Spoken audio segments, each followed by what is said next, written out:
Something is wrong in the desert tonight. Not the slow, bureaucratic wrongness of a cold case. Not the administrative wrongness of a file going yellow in a cabinet somewhere. This is the kind of wrong that builds, the kind that echoes, the kind that 1,000 people watching from their phones at 2 in the morning can feel in their chest before you even explain it. On the morning of February 3rd, a lawyer sat at his desk. His calendar showed an appointment. An 84-year-old woman, a client he knew well, had called his office days earlier and requested an urgent meeting. She had important changes to make. She said she was not comfortable with her current situation. She said tomorrow, and tomorrow had a weight to it that he couldn't ignore. That meeting never happened, because 2 days earlier, Nancy Guthrie disappeared from her own home, and somewhere in the Sonoran Desert, in the 100-degree heat, in the abandoned washes, in the forgotten dirt roads that branch off the highway like broken veins, she is still waiting to be found, not by Pima County, not by the agency that released her crime scene 6 hours after establishing it, not by the department that turned away the cadaver dogs, turned away the Cajun Navy, turned away Texas AquaSearch, turned away every trained hand extended to help. She is being searched for by a retired Marine and former federal agent with 22 years of service who gets stung by tarantula wasps and keeps going. By a man on a dirt bike who has driven 14 hours to the desert 8 times, lost 6 pounds a trip, and mapped every square of open terrain into a grid he is systematically eliminating. By streamers, veterans, and strangers who care more about finding this woman than the people whose jobs require it. That is not a coincidence. That is a failure so complete it demands an explanation. Here is the question no one is asking. What is Pima County afraid to find? Because here's what I know. When a law enforcement agency turns away trained search and rescue volunteers, when they release a crime scene before confirming they have a crime, when they write citations for a man sitting 2 inches from the asphalt while refusing to search the desert, that isn't incompetence. That is choreography, not chaos, choreography. And the question that follows, the question the entire case turns on, is this: who benefits from Nancy Guthrie not being found? Not who benefits from her disappearance. Who benefits from the body never being recovered? Those are 2 very different questions, and the answer to the second one is the thread that unravels everything.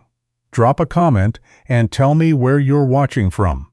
This case has reached people on every continent, and Nancy's family deserves to know how many people are paying attention. Subscribe and turn on notifications, because when this case breaks, you need to be here, not the missing elderly woman in the headlines, not the footnote in someone else's story, not the mother, not the reductive 3-word label that strips a human being down to their relationship with someone more famous. Nancy Guthrie, 84 years old, iron discipline, sharp as a tack, a woman who, at an age when most people have long since surrendered their affairs to someone else, was still engaged enough, still clear-eyed enough, still brave enough to know when something was wrong and to do something about it. Think about what that takes. Not confused, not paranoid, scared. There is a profound difference between those 3 words, and the people who loved Nancy Guthrie understood precisely which one applied. Here is who Nancy Guthrie was at the time of her disappearance. She was a woman who had survived decades of life, its losses, its transitions, its indignities, with her faculties completely intact. People who knew her described a woman who made the people around her feel valued, who had an unshakable faith, who was, in the language of those who loved her, quietly brilliant. Not someone who faded into the background, not someone whose presence in a room went unnoticed, not someone you could dismiss. She was adaptable, curious, the kind of person who believed that knowledge mattered, not because it was expected of her, or because someone told her it should, but because she was built that way. because she had an interior life that she had been cultivating for 8 decades, and she was not finished with it yet, not by a long measure. She had survived things. She had buried things. She had weathered the slow attrition of aging, the loss of people she loved, the negotiation of new limitations, the particular loneliness of outliving the version of yourself that others remember most clearly. She had done all of that without becoming brittle, without becoming small. She had the kind of iron discipline that doesn't announce itself, but that everyone around her recognized in the way they recognized gravity as the thing that kept everything in its right place. The office was better because she was in it. Every room was better because she was in it. And she was not someone who confused uncomfortable with afraid, because Nancy Guthrie knew the difference between those two things. She had lived long enough to know the difference. She had enough experience with the world, with its institutions, its legal structures, its paperwork, and its power, to understand us when a situation had shifted from the former into the latter. And in the days before February 1st, she was not uncomfortable. She was afraid. Here's a detail that got buried in all the coverage. The meeting she scheduled wasn't a routine check-in. It wasn't an annual review. She used specific language. Important changes. Not a few things to discuss. Not questions about the paperwork. An important change. Think about that phrase for a moment. An 84-year-old woman who has spent her entire adult life understanding the weight of legal language, who knew what documents meant, who understood what signatures meant, who grasped that the structures she had built around her life were protections, chose those 2 words deliberately. She was sending a signal. She was putting something on the record. She was doing, in the only way available to her, the thing that people do when they understand they are in danger and the clock is running. She was protecting herself, and she did it through a phone call, through a lawyer's calendar, through a meeting scheduled for the morning of February 3rd, an appointment that, if kept, would have changed the legal architecture of her life irrevocably. She never made it, but she knew enough to try, and that matters. That matters enormously, because the people who study these cases, the retired federal agents, the forensic investigators, the people who have spent careers across the table from predators and reading their methods, they will tell you the same thing. The victim who tries to protect herself is the victim who was paying attention, and the victim who was paying attention is the victim who knew something worth knowing. Nancy Guthrie knew something, and someone knew she knew that someone had a narrow window, and they used it. Let me walk you through the final recorded moments of Nancy Guthrie's life before the cameras went dark. She was in her home. She had made the call. She had scheduled the meeting. She had said the words, important changes, not comfortable, tomorrow, and in saying them, she had set a clock in motion. Not a clock that helped her, a clock that worked against her. Because here is what we know about the operational timeline of what followed. It was not improvised. This was not a crime of passion. This was not someone making a desperate decision in the heat of a moment. What happened to Nancy Guthrie was planned. It was planned down to the minute, down to the equipment brought to her home, down to the sequence of actions that unfolded in the dark. The woman who made that appointment, the woman who chose those words, the woman who picked up the phone and called her lawyer on a Friday and said she needed to be seen before the week was out. She was targeted, and she was targeted precisely because she was paying attention, because she had decided to act, because someone understood what that action would mean. Someone knew she had made that call. Someone understood what important changes meant in the context of her estate. Someone grasped that if Nancy Guthrie walked into a lawyer's office on February 3rd, something would change that could never be unchanged. So someone made sure she didn't walk in. Follow the money. It is the oldest instruction in investigative work and the most reliably correct. When you cannot understand why something happened, follow the money. When motive seems obscure, follow the money. When the official explanation doesn't hold together, follow the money until it does. So, let's follow it. Nancy Guthrie was an 84-year-old woman with assets, with property, with the accumulated financial architecture of a long, disciplined, and carefully managed life. And in the period leading up to her disappearance, the control of those assets had shifted, or was in the process of shifting, in ways that she found uncomfortable enough to act on. That word again, uncomfortable. Not a small adjustment, not a minor update, an important change. Those were her words. A woman who understood legal language chose them deliberately. Here is what power of attorney means in practice. It is supposed to mean responsibility, protection, stewardship. It is supposed to mean that the person trusted with your affairs will act in your interests, not theirs. But a power of attorney is also access, total, legally granted fiduciary access to accounts, to property, to decisions made without the principal's daily review. It is the most consequential document an elderly person can sign, not because it is inherently corrupt, but because in the wrong hands it is an instrument of total control. And the person being controlled may not always be able to articulate what feels wrong, may only know, in the way that intelligent people know things before they can prove them, that something has shifted. Nancy Guthrie could articulate it. That was the problem. She picked up the phone. She called her lawyer. She used words that any estate attorney would immediately recognize as a formal distress signal, and she scheduled a meeting for February 3rd. The meeting that never happened. Think about the stakes, Ka. Think about what that meeting represented. Before February 3rd, she was vulnerable. The protections she was seeking were still pending, still a calendar appointment rather than a legal reality. After February 3rd, she would have been protected. Whatever important changes she needed to make would have been on the record, formalized, legally binding, and most critically, witnessed by a professional whose job is to document them. Before February 3rd, she was vulnerable. After February 3rd, she would not have been. Someone understood that arithmetic. Someone understood that there was a window, a narrow window, and that February 1st was inside it.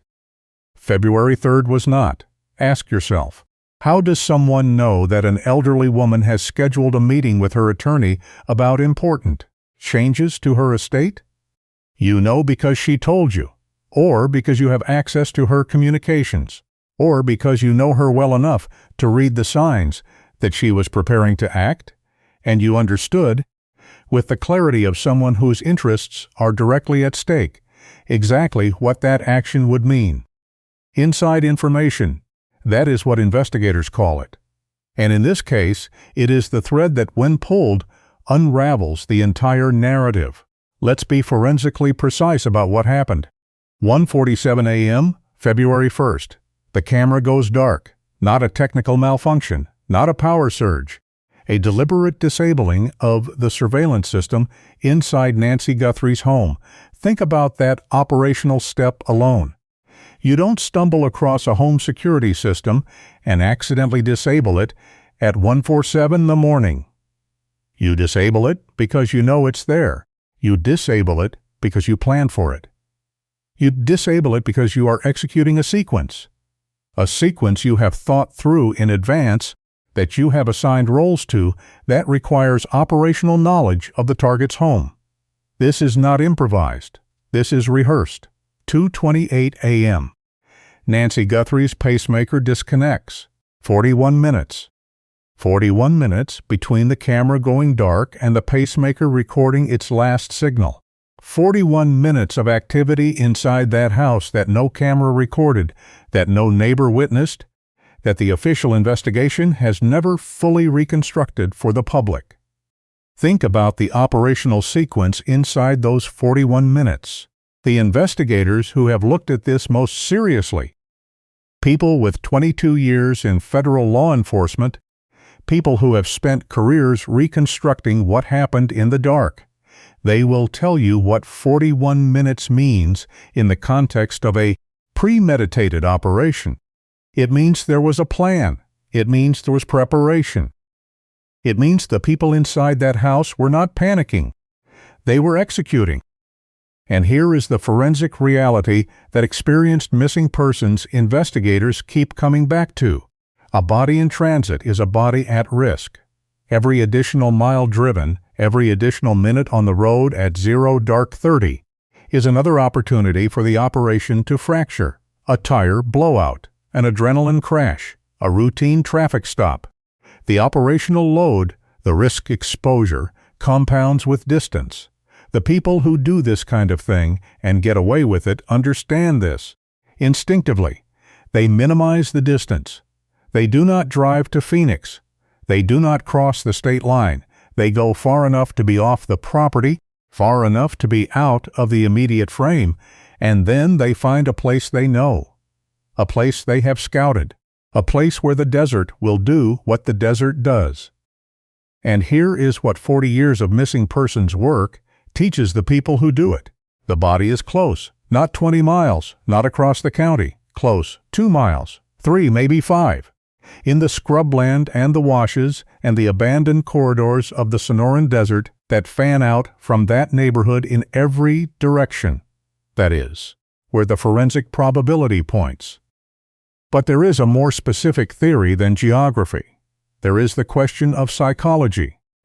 If the person who took Nancy Guthrie fits the profile of an organized offender, and the disabled camera, the 41-minute timeline, the pacemaker sequence all point toward organized, then the body may have been placed not just close, but calculatedly close, not out of laziness, out of pathology.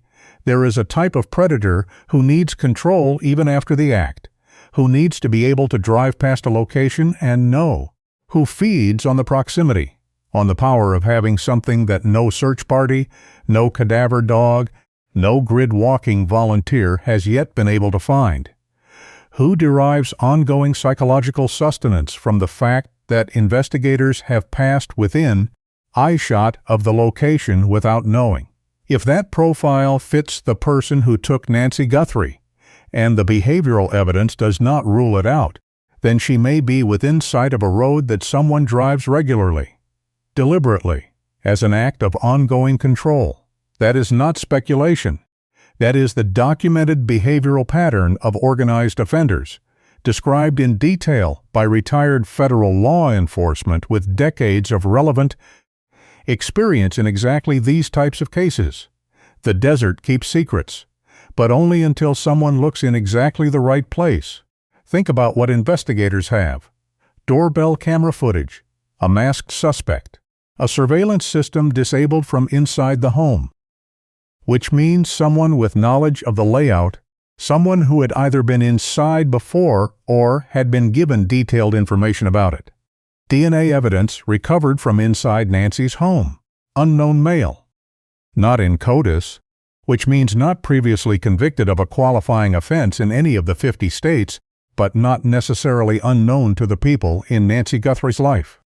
DNA evidence from a glove recovered 2 miles from the house. 2 miles. A glove doesn't end up 2 miles from a crime scene by accident. It ends up there because someone was moving through that specific corridor, on that specific route, in the window between the camera going dark at 1:47 a.m. and whatever came next. 2 miles is not a discard. 2 miles is a trajectory, and a trajectory points somewhere. A vehicle, seen on a private security camera on January 31st, the day before, at 10:00 a.m., traveling a route that makes no obvious sense unless the driver was lost or learning the terrain. A possible Ram Rebel, charcoal gray or dark blue, king cab, short bed, white raised lettering on the tires flipped to show the brand lettering reversed.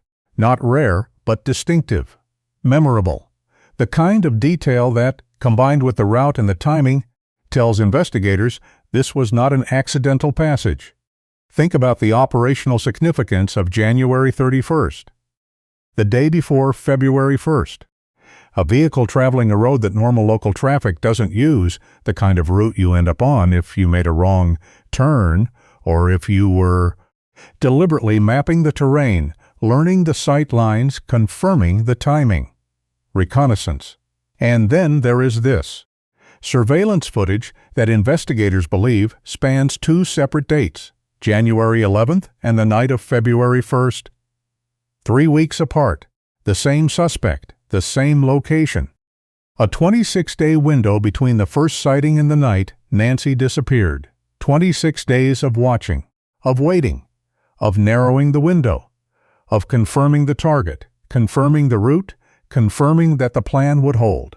January 11th was not the crime. January 11th was the rehearsal. And here is something else the footage tells us. On the night of February 1st, the suspect is carrying a backpack. On January 11th, he is not. That is not a wardrobe choice. That is an equipment difference. That is the difference between a reconnaissance visit and an operational visit. That is someone who came back prepared, who came back with what they needed, who did not improvise, who returned to a location they had already assessed, at a time they had already calculated, to execute a plan they had already built. The evidence doesn't lie, but here's what's critical. The evidence only matters if it's preserved. And here is what Pima County did with the most important crime scene in this investigation. They released it in 6 hours. 6 hours. Before anyone with the authority to make that decision could have reasonably concluded that the location had yielded everything it had to give. The mat at the front door, still there, months later, unprocessed, left in the weather, left in the sun, left for the elements and the foot traffic and the passage of time to degrade whatever biological material it may have held. Still sitting there. Here's what that means in a courtroom. A defense attorney doesn't need to disprove the DNA. They only need to create reasonable doubt about the process. How was this evidence collected? When was the scene secured? Who had access after the tape came down? Could this have been contaminated? They don't need to answer those questions. They only need to ask them. And Pima County handed them every single one of those questions before a single charge was filed. That is not an accident. That is a failure so specific and so consequential that it demands more than an explanation. It demands accountability. Let's talk about what the official investigation has not done. No cadaver dogs. Not dedicated cadaver dogs. Dogs whose entire training is oriented toward the scent of human decomposition, whose handlers exist solely to work those dogs on exactly this kind of search. Not one has been deployed in any publicly documented capacity in the Sonoran Desert around that neighborhood. Not early in the investigation when scent trails were strongest, not later when the probability of remains in the surrounding area became the dominant working theory. No bloodhounds worked from the point of last known contact outward. No systematic grid search of the terrain immediately surrounding the property. The organizations that have these resources, that have trained cadaver dog teams, experienced handlers, protocols designed specifically for high-profile missing persons cases, have offered. Flow with Purpose, the Cajun Navy, Texas AquaSearch, Equisarch, all of them turned away. Some told they need permits to search on foot in the public desert. Some simply told, don't come. Here's what that looks like from the outside. You have a missing 84-year-old woman. You have a forensic timeline that points unambiguously toward a premeditated crime. You have DNA evidence, surveillance footage, a pacemaker record documenting the exact minute of disconnection. You have organizations staffed by professionals offering their services at no cost to the county. And the official response is no, we have it under control. But here is what actually under control looks like in practice. A man on a dirt bike, driving 14 hours to reach the search area, has divided the surrounding desert into 2-mile by 2-mile squares. He rides 30 to 40 feet off every road, parallel, scanning. He shades in the squares he has cleared. He moves to the next one. He has done this 8 times, each trip at least 4 days. 2 trips stretched to 10. He has lost 6 pounds in the desert heat. He sleeps for 3 days when he gets home. He has found rattlesnakes under mattresses. He has opened sealed plastic bags on the shoulders of old Nogals Highway. Bags that contain what decomposition does to organic matter in airtight, sun-heated plastic. He has found dead animals, dead livestock, the accumulated evidence of everything the desert silently absorbs. He once found, resting on a mattress beside the highway, something wrapped in a blanket, something that smelled wrong. He touched it with a stick and found a full-size German shepherd, mummified in the heat, laid there carefully by someone who had no idea that a stranger would come along months later and open that blanket looking for something else. Every time he finds a dead animal in this desert, the search intensifies. Not because of squeamishness, because of what the people who have studied these cases know about concealment. Because the people who plan these things sometimes use animal decomposition as a mask. Bury a dog over the grave so that cadaver dogs alert on the animal scent. The handler calls it a false positive, and everyone moves on, unless the searcher has been told. Unless the searcher looks underneath anyway. That is the level of knowledge being applied in the field by people who are not being paid, not being coordinated, and actively being obstructed by the agency that should be coordinating them. And somewhere in the squares that haven't been shaded yet, somewhere in the 2-mile by 2-mile corridor of Sonoran Desert that remains unsearched, there may be a piece of plywood that hasn't been lifted, a patch of vegetation laid too uniformly against the surrounding scrub, a location that someone chose because they knew this terrain and believed, reasonably, that no one would look with this level of persistence. The body can be found. That is the point. With the right tools, the right methodology, and the freedom to actually search. It can be found. And here is the other thing the experienced searchers know. You approach the same terrain from multiple directions, not because you doubt the previous pass, but because the human eye, tracking the same path in the same direction, stops registering anomaly. It pattern matches to what it has already seen and stops questioning it. The brain fills in the familiar and skips the detail that doesn't fit the expected picture. But walk the reverse route. Approach from the opposite compass point. Come at the terrain as a stranger would come at it, without the accumulated familiarity of every previous pass, and suddenly you are seeing it new. You are seeing the frond that lies at the wrong angle, the disturbed soil that the sun hits differently when you approach from the east instead of the west, the thing that someone placed there counting on you to walk the same direction every time. That is the lesson from 8 days and 200 searchers, and the 3 men who found her in 40 minutes by walking the other way. The question is whether the people with the authority to deploy those tools have any interest in what they might turn up. Let me tell you a story about what happens when you actually look. 8 days, 200 searchers, drones, trained dogs, deputies on foot. A law enforcement agency calling it with full confidence that the terrain had been covered. 3 former law enforcement officers reversed the route, started from the far end, and worked back toward the house. Within 40 minutes, they found what 200 people with professional equipment missed for 8 days. Here's why.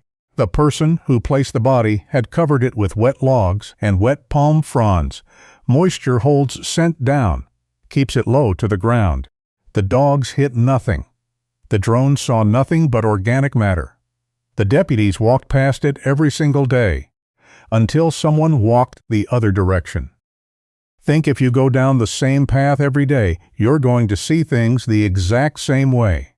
But when you work in reverse, you're going to see things oppositely. If someone put a piece of paper on a tree with a thumbtack, if you walk past that tree, you'll never see it. But if you start on the reverse side and work back, you'll see it clear as day. The first sign was a butcher's hatchet, half buried in the underbrush.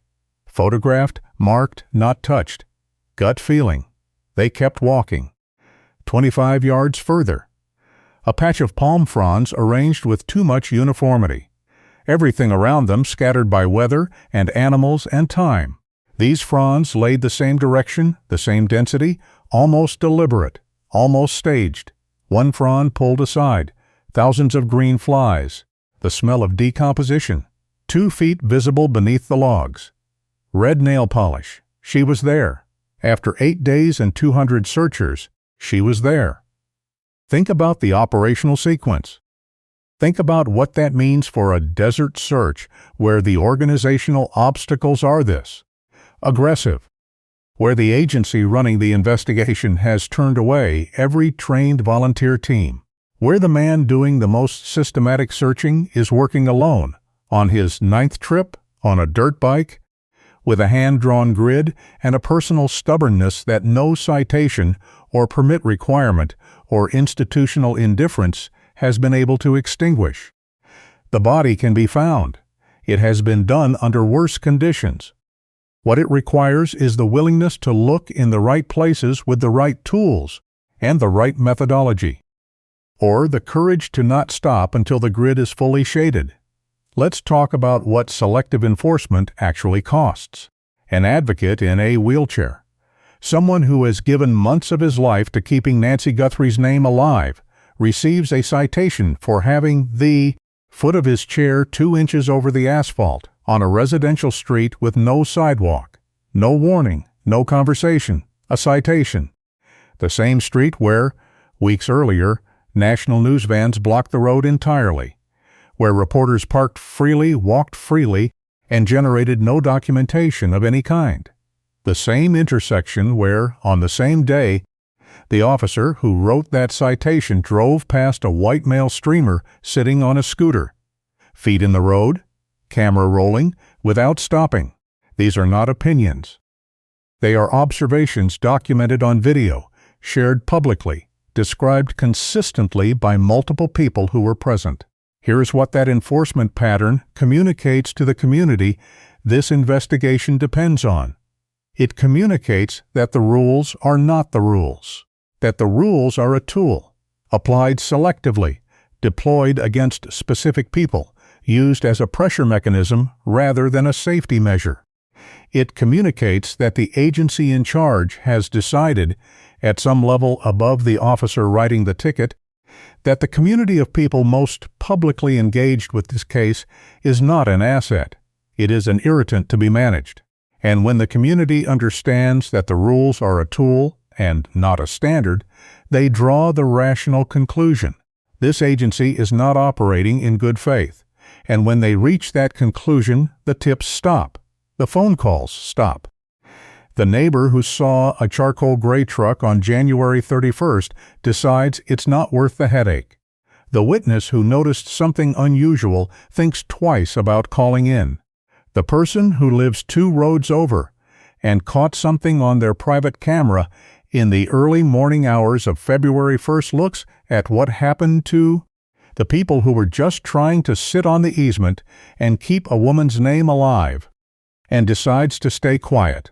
That decision costs this investigation more than any evidence problem, more than a released crime scene, more than a missing glove. Because the evidence that already exists can be argued around, but the evidence that never gets called in, the tip that never gets made, that is, gone permanently. You cannot recover information that was never shared. Here's what a retired Marine and former federal agent will tell you about how crimes actually get solved in this country. Cops and feds don't solve crimes. Communities do. The information comes from the people. The tip that breaks a case open almost always comes from someone who was watching, someone who noticed, someone who trusted the agency enough to pick up the phone. That trust is not free. It is built, carefully, over time, through exactly the kinds of interactions that the people monitoring this case have watched Pima County consistently fail to have. And here is the cost. The first person who talks gets the deal. The second person gets life. That is not rhetoric. That is the reality of prosecutorial leverage in conspiracy cases. The window for cooperation closes, and when it closes permanently. Someone in that house, on the night of February 1st, either knows what happened or knows someone who does. The longer Pima County spends writing citations for wheelchair users and turning away volunteer search teams, the longer that window stays open. And the longer it stays open, the more time the person who has the information has to decide that silence is safer than cooperation. That is not how you close a case. That is how you leave it open. Imagine it. Imagine Nancy Guthrie walks into her lawyer's office on the morning of February 3rd. She sits down across from the man she called. She says the words she rehearsed on the phone. Important changes. Not comfortable. I want to protect myself. The lawyer takes notes. He drafts documents. He creates a legal record that says, on this date, this woman, in full possession of her faculties, exercised her legal right to restructure her affairs. Whatever financial control had been established over her life, legally, formally, irrevocably, would have been challenged, modified, perhaps revoked entirely. The power of attorney that gave someone access to her world would have entered the formal process of being undone. Every protection she wanted would have been set in motion. Her wishes would have been on the record. That was February 3rd. Now imagine what actually happened. 1:47 a.m. The camera goes dark. 2:28 a.m. The pacemaker disconnects. 41 minutes of silence. And in the morning, there is no Nancy Guthrie to walk into a lawyer's office. There is only absence. There is only the important changes that were never made, the meeting that never happened, the protections that were never formalized. Whoever held power of attorney on the morning of February 1st still held it on the morning of February 3rd. And what happens if the body is never found? Here is the honest answer. Building a criminal case without remains is harder. Not impossible, it has been done, but the evidentiary bar is significantly higher. Every alternative theory becomes viable. Every unanswered question becomes reasonable doubt, and a defense attorney will walk into that courtroom and ask the jury to look at what Pima County searched, what they documented, how thoroughly they eliminated the possibility that this was something other than what the prosecution says it was. The cadaver dogs they turned away. The volunteers they denied permits. Texas Aqua Search, the Cajun Navy, Flow, with purpose. The organization that found a missing 14-year-old girl within hours of receiving a tip, that maintained live contact with the suspect, that secured that child before law enforcement had even fully assembled the case. All of it turned away. They will have to answer for that, in a courtroom, under oath, and meanwhile the man on the dirt bike is on his 9th trip, still shading in squares, still flipping mattresses, still opening bags on the side of the highway in 100-degree heat, looking for a woman who deserved better than this. From the agency responsible for finding her, from the system that was supposed to protect her, from the people who were trusted with her safety. She deserved better. She deserves better now. Here is what we know about Nancy Guthrie. She was afraid, and she acted anyway. She picked up a phone. She used the right words. She scheduled an appointment. She did everything that a person in her situation could do to protect herself through legal, legitimate means, and she did it with the clarity and precision of someone who understood exactly what was at stake. She was not confused. She was not paranoid. She was right. The woman who made the people around her feel valued, who had an unshakable faith, who was, quietly, in the way that matters most. The kind of person whose presence made every room better, who did not fade into the background, who did not give up. She deserves for the person who planned her disappearance to stand in front of a jury. She deserves for those 41 minutes to be reconstructed, second by second, before 12 people who will hear what the pacemaker recorded and understand what it means. She deserves for the important changes she never got to make. To be entered into evidence. To be the document that explains everything. She deserves for the grid to be completed. For the desert to give her back. She picked up the phone. She used the right words. She said tomorrow, like she meant it. She meant it. Nancy, wherever you are in this desert, we are still looking for you. The man with the dirt bike is still coming. The retired Marine is still mapping. The strangers who stayed are still staying. We are not done.